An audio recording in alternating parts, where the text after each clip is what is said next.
Hi, this is Fred, also known as the Submarine Guy. Nice to see you here. Thanks for stopping by. I appreciate it.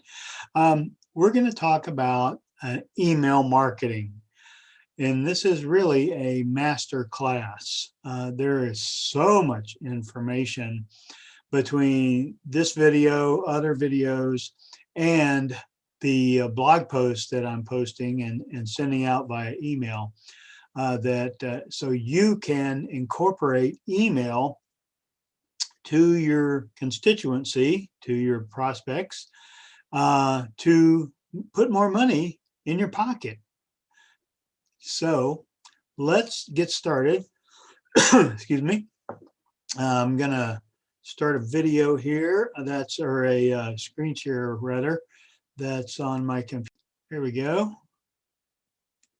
So again, this is me over here on the right. It's called Email Marketing Masterclass. This is the first of 4 lessons. I may have more videos than that, but there'll be 4 lessons total. This one's titled How to Write Effective and Impactful Emails That Bring in Money, more money for your business. So let's get started. One of the first things I hear from a lot of people is that email is dead. Well, it's certainly not.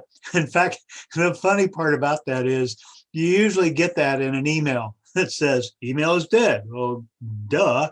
You know, how dumb do you think I am, really?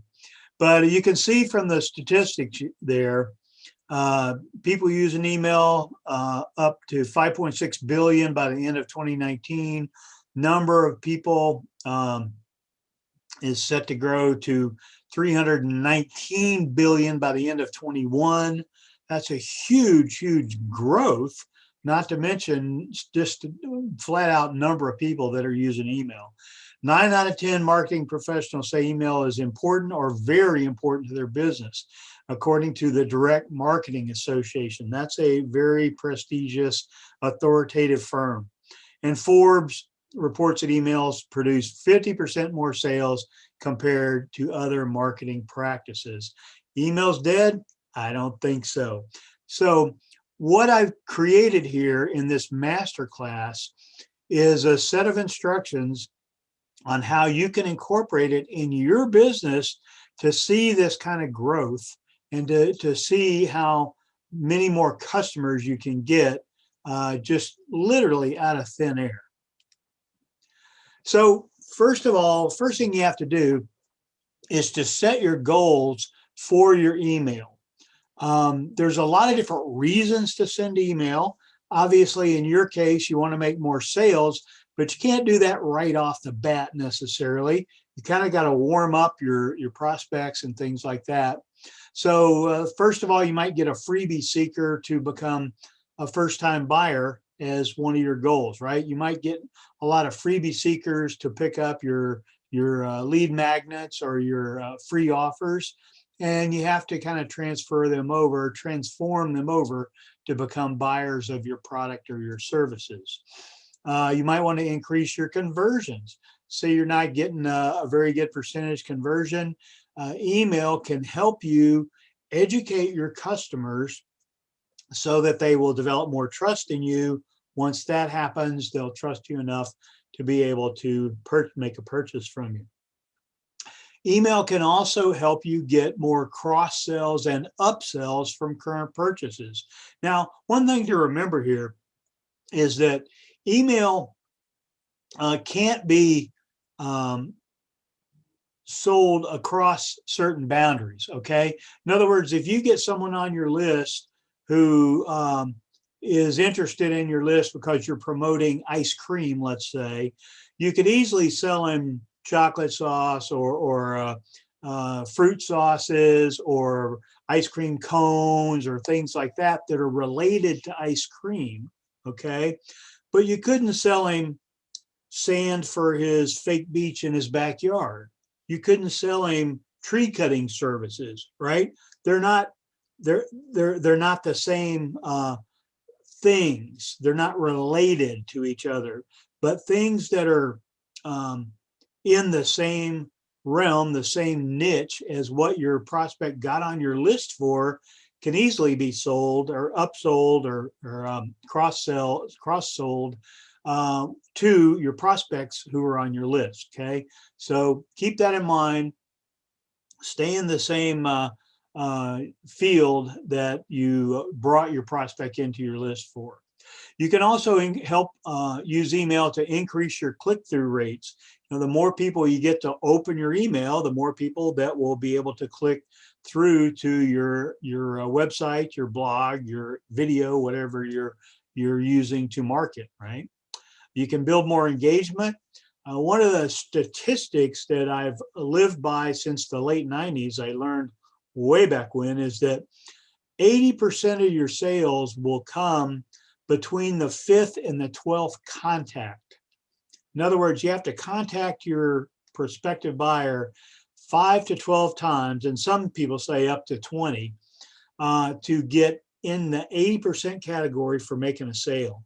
Okay, most people, I didn't have the stat, I didn't bring out those stats in this presentation, but most people don't contact their prospects more than once or twice, if they do that.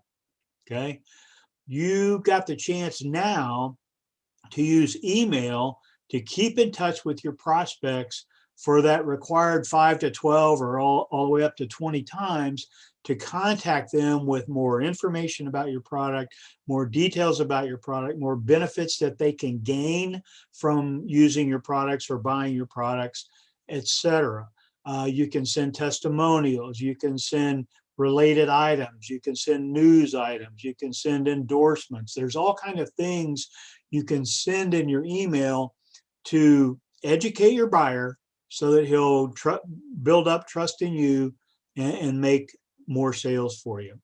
Okay, you obviously will build more engagement from current clients and customers, build those relationships in your community. Many of you may remember, even as far as Barack Obama, politicians were using email to promote themselves for the office they were running. So those are, and certainly as the years moved on past Obama, we've seen more and more of that, including also promotions in social media as well. Okay. You can also elicit feedback from your prospects about your product, your service, the benefits that you provide, and things like that. So you can make the email literally into a conversation, but back and forth between you and your prospect. So there's a lot of things you can do with email. Stay in the niche that you started with. Keep the emails flowing to your customers. We'll talk about how much in another lesson, how many emails should you send, kind of thing. And hello, dogs. So when and why should you use email? There's a couple of times where you're going to get a phenomenal response from your emails. First of all, I sort of got these backwards. I want to talk about the welcome email first. When you sell something to a prospect, a product or a service or something, you want to send him an email saying, welcome to my ice cream email list, whatever your email list is called for that product or service, and tell them how to access the service or access the product or download the product or whatever those instructions are. Tell them, again, thank you for ordering. Here's how to get support. There's a lot of different things you can put in that welcome email, including bonuses, which you might want to give to your prospect to make them know you better, like you better, and trust you more. And you may not think of this, but you can also make another sale in your welcome email, or maybe even your second or third email. Okay, so the welcome email, the reason it's important is the prospect just bought something from you, and now he gets an email from you. Guess what he's going to do? He's going to click on it and open it.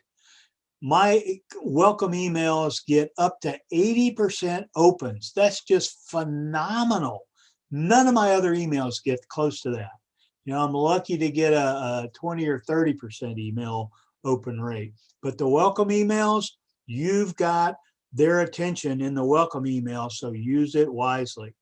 Very similar to the post-purchase email. Okay, that's kind of what I was talking about. If you just bought something, the post-purchase email might be an automated email, but it can be personalized and it can come right after they purchase, so they're more than likely to open it.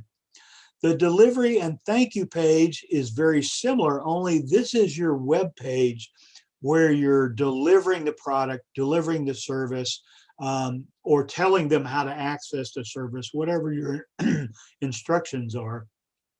Again, you have their undivided attention reading the thank you page to get what they just paid for. So you can give them some bonuses there. You can send them a personalized email like this to introduce yourself so they can build up trust in you. You can also do related item sales on the thank you page. You've seen this on Amazon, I'm sure. You go to and buy a hammer, you know, you also see customers that bought this hammer also bought these wrenches, these nails, these, you know, whatever it was, right? The customers are used to that. Use it well on your thank you page. My customers who have bought this ice cream from me also bought this chocolate sauce because it goes so well, you know, that kind of thing. There's a thing in our industry online called the abandoned cart. What that is when a customer goes to buy something from you, a product or service, whatever you're selling, but he doesn't click the pay button, right? He may click the put it in your cart button, but he didn't click the buy now button.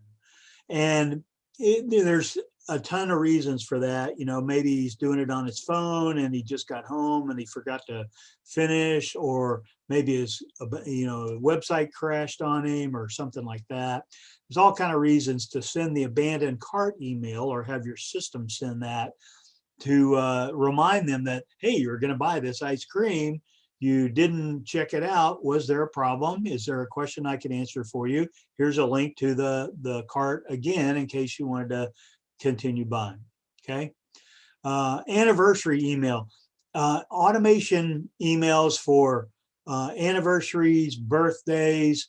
You've been on my list for 6 months, or anything, you know, that you can come up with are good reasons to email your prospects. Thank them for reading all your emails. Thank them for being on your email list. Offer them some bonuses, offer them some freebies, and offer them something else to look at, right? Emails to boost engagement with your business and your content. Obviously, if people are buying from you and you've got a number of products or maybe just one product, you want to boost engagement with your community to find out more about it, to learn more about it, to read your blog posts, watch your videos and things like that, so that they can learn more about your business and what you're offering. Re-engaging cold subscribers is sort of like an anniversary kind of thing, right? What I do is I sort my email prospects on different things, right? One of the ways I sort them is if you haven't opened an email in 6 months, you know, use this tag, right? And I tag everybody that hadn't opened an email in 6 months. And then I send them a 9-word email that basically says, do you still want to find out more about this ice cream? If so, hit reply, you know. And the ones that do, hit reply and say, oh yes, I forgot about it. Thanks for reminding me, you know, whatever. And then some of them say, nope, I don't want ice cream anymore. I'm too fat already. And then some of them just unsubscribe. But the ones that either don't reply or say, no, I don't want any more ice cream emails from you, then you can just take them off your list. Because if they hadn't bought in 6 months, or maybe your number is 9 or 12 months or whatever, they're probably never going to buy from you. And eventually your non-openers will build up in your email system, and you'll end up paying for prospects that aren't even reading your emails. So always try to re-engage your cold subscribers, get rid of them if they don't want to be on your list, and put ones on there that do want to be on your list. Nurturing your subscribers, we talked about before, because they're all interested in your subject or the product that you offer. All right. So writing to meet your goal. Now I know you just come onto my site, you hadn't got your goals clear yet, but make sure you have a very clear and precise message and purpose for your email. You may have different kinds of emails: the welcome email, the did you get your product email, the how is it working for you email, did you get the chocolate sauce offer, whatever the additional offer was. And then there's uh, uh, one of the things you want to do is to be appealing at first glance. In other words, don't uh, don't go on and on and on with stories and things like that, but be precise, be elegant and short in your words, that just enough to get your message across. Be trustworthy and accurate. Of course, you got to always tell the truth, and work toward the number 5. There's the most important thing on this page is to work toward the one goal of that email. Each email should have a single goal: to have the prospect do something. Go buy the product, go watch the video, go download the fact sheet, click here and read the blog post, do this, do that. You got to tell your prospect exactly what you want them to do. The one thing, don't try to get them to do 2 or 3 or 5 things. One thing you want them to do: go do this right now, right? And also throw in some urgency there. And then number 6, you want to put it in terms of what's in it for me, for the prospect. Okay.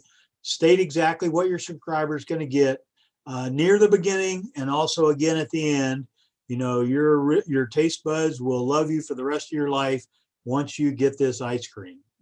Making this stuff up, of course, but you could do better than that for your product or service, obviously. But again, put it in terms of what's in your subscriber's head. One of my mentors says, get in the conversation that's already in your prospect's head about the problems he's having.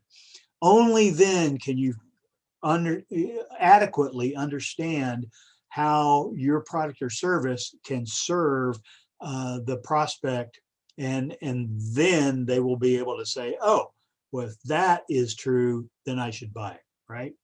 So those 6 things for writing about meeting your goals. Persuasion strategies. I kind of hate to go over this one, but this is kind of important.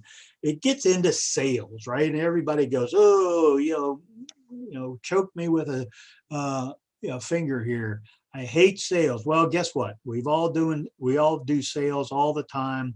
Whether you're trying to teach your kids to do something, or get your kids to do something, or you're trying to get your spouse to do something, or you're trying to convince your boss you are smart, or whatever it is, persuasion is part of your daily life almost.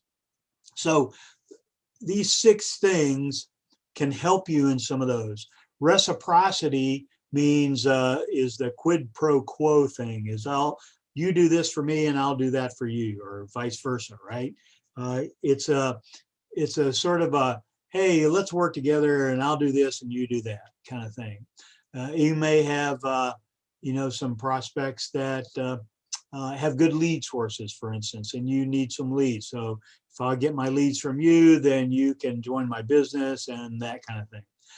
Scarcity is one of the persuasion tactics that's very effective. Get it now, there's only 10 available kind of thing, right? Get it now before the ice cream melts.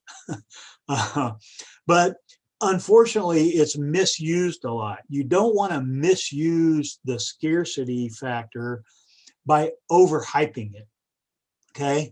You don't want to make false scarcity, in other words. So keep that in mind. It's sort of back to the old tell the truth kind of thing. Is it really scarce? Hey, I can only take 10 more clients because I don't have any more hours. Okay. That's some real scarcity there. So maybe I can only accept 10 more clients. I've already got 4. There's only 6 slots left for you. Authority. If you've got some authoritative statements from groups or papers that people have written that you can state, that you can use to validate your product or your service. Those always help. Obviously, if you're the authority, if you've got some credentials, that will help, and you can feel free to use those. Consistency. Make sure that you are consistent in selling the same thing, advertising the same thing, telling your prospect about the same thing. I see all the time, it's called congruence in advertising, that a seller advertises one thing and then delivers another. And it's not so bad as, ice cream and hammers kind of thing, but it's things that just don't match. If you're advertising how to make $100 a day, and then you tell the person how to make $500 a week, those don't match. Okay. So make sure you have consistency or congruence across your marketing campaign is the point of the persuasion factor number 4 there. Liking, obviously you want your prospects to like you. You may or may not like me. If you don't like me, you're probably not you probably hadn't stayed on this far, right? In this video. Liking is an important thing. In online sales, you are what people buy more than the product or service that you're selling. The reason is they have no reason to believe you to start with. Okay, they don't know you from Adam. You didn't know I was a submarine guy before you came in here, right? You might have if you've been on my list for a while or if you've seen me elsewhere. But for the most part, you don't know me. You don't know my credentials. You don't know my background. You don't know my expertise. And I have to build up that credibility so that you will trust me, get back to trust again, and like me enough to buy my product or service, whatever I'm selling, right? And then consensus is just an agreement kind of thing that if you've got things that you've got sort of like terms of conditions, right? The consensus agreement is what you'll come up with to help in the persuasion strategy number 6 there, that so-and-so agrees, you should agree kind of thing. So think about persuasion, go back and read this, listen to this again. There's way more in the blog post I'm going to send you to, which is right down below here. Email copy best practices. There's probably 10 pages I could write on best practices, but these are a couple of important ones that I think you should concentrate on. First of all, get personal with your writing in your email. In other words, have a prospect in mind that you're talking to, right? My prospect is man, 25 to 50 years old, worried about sending his kid to college, worried about paying off his bills, things like that. And talk to that person, because once you understand that person and his fears and dreams, then you can start helping him fix those fears and fulfill those dreams. And that will make the sale for you faster than anything. Tease your message with a subject line that connects to the first line. People have tried and tried and tried to get snappy, quick hit subject lines that don't necessarily match the email. Doesn't work. You may get the open, but you won't get the click. And what I mean by that is the subject line may be good enough to get you to open the email, but when you find out you've been scammed, that it's not the same thing as in the body of the email, I'll quickly throw that email away, right? I'll hit the junk filter on that one. I see those every day. People try to fake you out with a cute subject line to make you open, and then sell you something on the inside that's not at all congruent or consistent with what your subject line said. Again, make sure your subject line and your first line are very similar, right? That way there's no confusion. You open it as if it's about ice cream, the first line talks about ice cream, okay? Don't overwhelm people with a detailed backstory. And by detailed backstory, I mean any kind of thing where you have to go on and tell a big, long story to get to a point. Don't do that. Save that for your blog post. Save that for your video. Make your email short and to the point, and be clear with your message. Make it as conversational as possible. Ask questions. I didn't used to ask questions. I don't know why. I just never thought of the email as a back and forth. But once I started asking questions, I got a lot of conversations going via email. So it's good to do it toward the end of your message, and sort of as a end point to the entire email. Ask questions, about whatever you want to find out about. Okay. Number 6, I know you're going to hate this one, but you can get the biggest bang for your buck doing A/B testing than anything else. A/B testing just means you test 2 different versions of an email in our case. And in general, the first thing you want to try is your subject line, right? Subject line 1, subject line 2. You send it out to 500 of each of your prospects, each one, and you see how many opens you get on the first one versus the second one.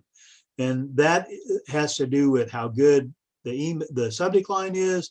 If you get a significant number more on the second one, then you throw the first one away and you start your A/B testing again by changing, one or the other kind of thing. So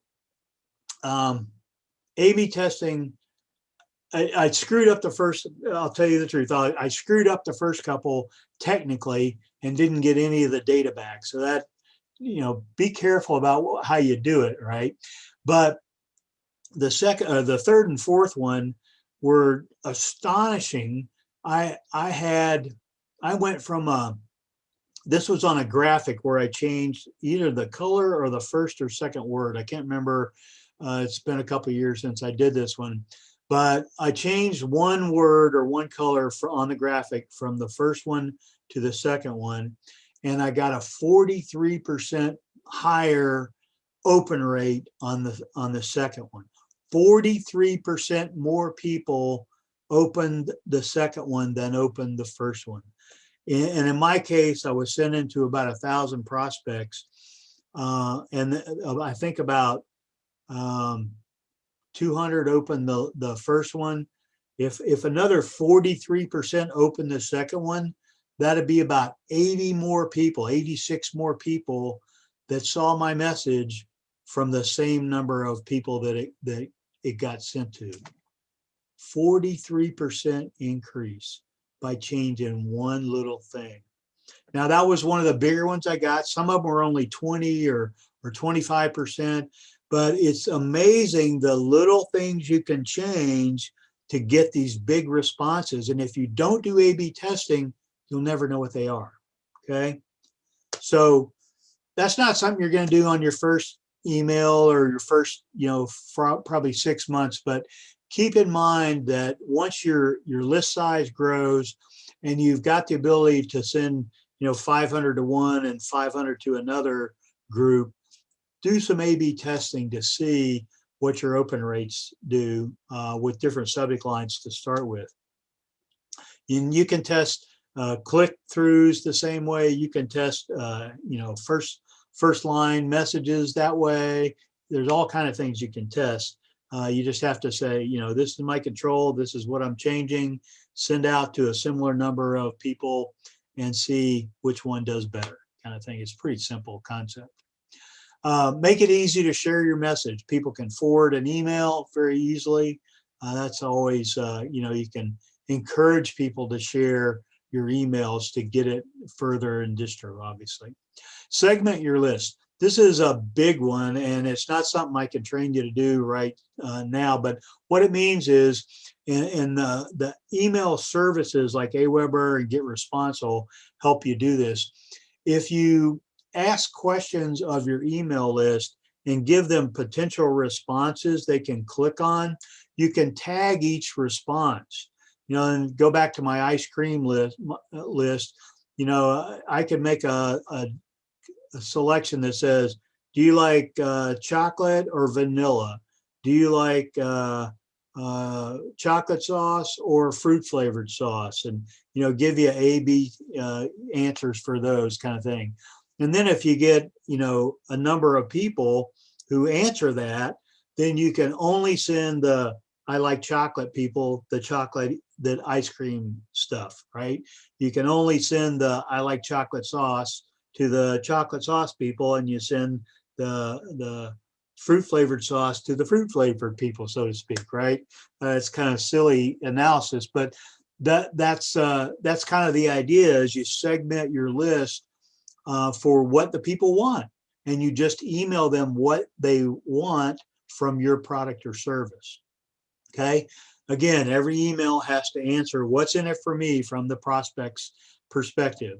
If you can get in the prospect's head and figure out his worst nightmares, his biggest fears, and fix those for him, you'll make more sales than you know what to do with. Every email should go toward gaining trust.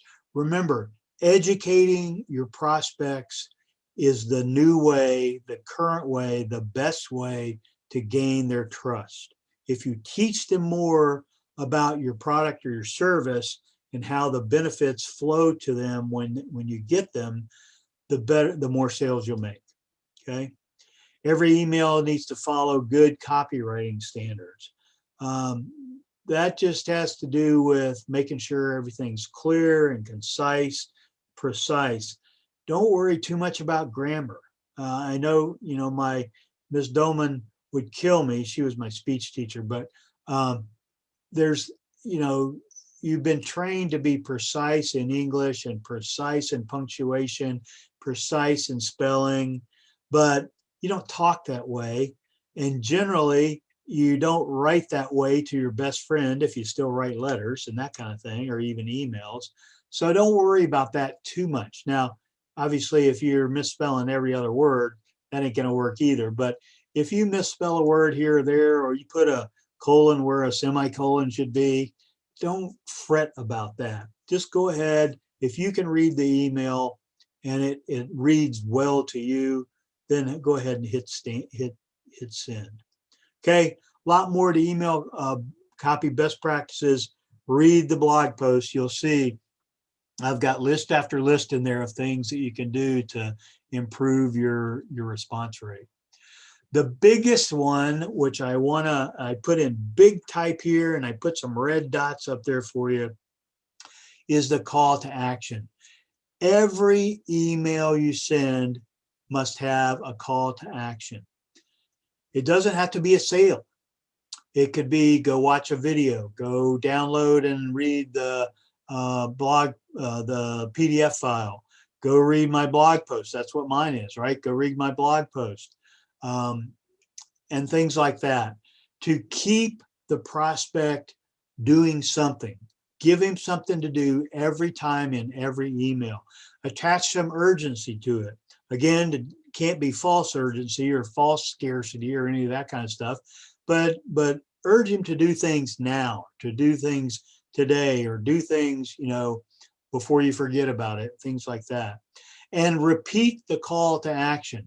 It's always good to have it twice in your email, early at the start, after you know what the email is about. And again, right before the close, repeat the call to action. But remember, every email should have a call to action every time. If you send an email without a call to action, it's worthless to you, right? Prospects want to do what you tell them to do. If you tell them to click here and go read this, that's what they're going to do. If they don't want to do that, they're not going to do that anyway, right? But unless you tell them to do it, They surely won't. Okay. So red stars, big type, call to action every time, only one, be specific, be urgent, and repeat it at least once. Okay. I know this has been kind of a lot. There's way more in the blog post to get you proficient at writing good emails, which will make you more sales. That's what you want. Okay. So go read the blog post. It's either right below this video, or there's a link right below this video that you can click to get over there. Implement or restart using email to increase your sales. Keep good notes. Plan your emails. In the next day or so, I can't remember where I've got it in my sequence, I've got a sheet in Word or a word processing form that you can use to plan your emails. It's like, day 1, day 2, day 3, day 10, all the way, kind of thing. And then topic 1, topic 2, topic 3, topic 4, kind of things. Nothing, no rocket science there, but just plan your emails for when are you going to send it, and what are you going to send, and what is your action going to be? What's your plan for the email going to be? Okay. So watch for the next lesson. I'll send out an email, obviously, or if you're getting this from Twitter or a Facebook group or something like that, you'll get the same result there. So anyway, I hope you've enjoyed it. Let me stop sharing here and get back on screen. I hope you've enjoyed it. I've enjoyed presenting it to you. Again, there's so much more in the Email Marketing Masterclass. This is the first of 4 lessons. You're going to get 3 more in addition to all the details that are in the blog post for this lesson that are also in this video. Then we'll go from there. If you've got any questions, my email address is down here in the blog post. You can send me an email. I usually answer within 24 hours, usually sooner actually, but always within 24 hours. And we can go from there. I hope you've enjoyed it. Thanks for attending.